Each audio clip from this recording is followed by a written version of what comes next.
ያመው ነበር። እኛም እንደ ቤተሰብ እንደ ጓደኛ የምናውቀው ነገር አለ። ግን አሁን ደግሞ መጨረሻ ላይ ተሽሎት ነገር ነበረ። እየታገለ ነው አንዳንዴ የሚሰራው እንጂ ህመም አለ። ዛሬ በኢትዮጵያ የተሰማው እጅግ አሳዛኝ ዜና ተወዳጁ አርቲስት ነጻነት ወርቅነህ ከዚህ ዓለም በሞት መለየቱ የተሰማበት ክስተት ነው።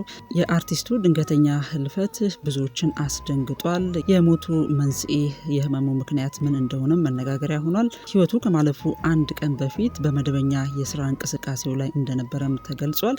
የቅርብ የቤተሰቡ አባላት፣ የስራ ጓደኞቹ እንደተናገሩት ከሆነ ህይወቱ ሲያልፍ የት ሊቀበር እንደሚፈልግም ተናግሯል።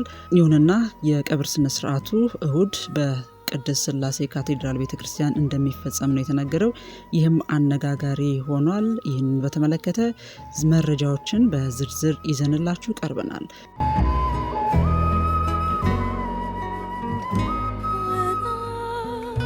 ተወዳጁ አርቲስት ነጻነት ወርቅነህ ህይወቱ ከማለፉ አንድ ቀን በፊት በትላንትናው ዕለት መደበኛ የስራ እንቅስቃሴው ላይ እንደነበረ ተነግሯል። በተለይም ደግሞ የቤተሰብ ጨዋታን በኢቢኤስ የቴሌቪዥን ጣቢያ ቀረጻ ማከናወኑም ተነግሯል። ይህንን በተመለከተ የስራ ባልደረባውና የቅርብ ወዳጁ ሰይፉ ፋንታውን እንዲህ ሲል መረጃውን አስተላልፏል። ያመው ነበረ። እኛም እንደ ቤተሰብ እንደ ጓደኛ የምናውቀው ነገር አለ። ግን አሁን ደግሞ መጨረሻ ላይ ተሽሎት ነገር ነበረ።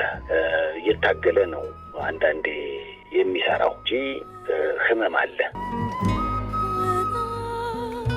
ነገራችን ላይ ነጻነት ወርቅነህ ትላንት የቤተሰብ ጨዋታን መጥቶ ቀርጿል። ዛሬ ራሱ ጠዋት ለባብሶ ወደ ስራ ለመሄድ ሲያስብ ነው እንግዲህ ይሄ ድንገተኛ ህልፈት የተከሰተውና በጣም አስደንጋጭ ቀን ነው።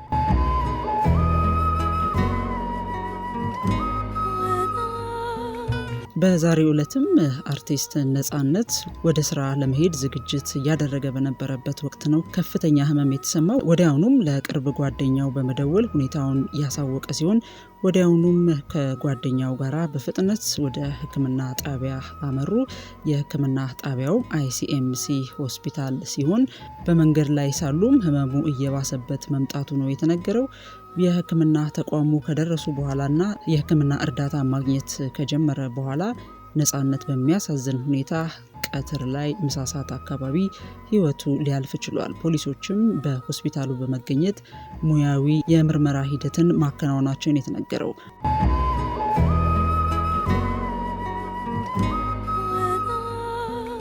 አርቲስት ነጻነት ወርቅነህ በህይወት ዘመኑ ይናገረው የነበረ ኑዛዜ መኖሩም ተገልጿል። ይኸውም የት ሊቀበር እንደሚፈልግ የተናገረበት ነው።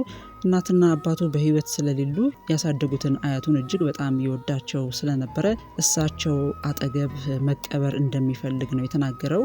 ስሙት ከአያቴ አጠገብ አሌልቱ ጊዮርጊስ ቀበሩኝ ሲል ለወዳጆቹ ደጋግሞ ይናገር እንደነበረም ተሰምቷል።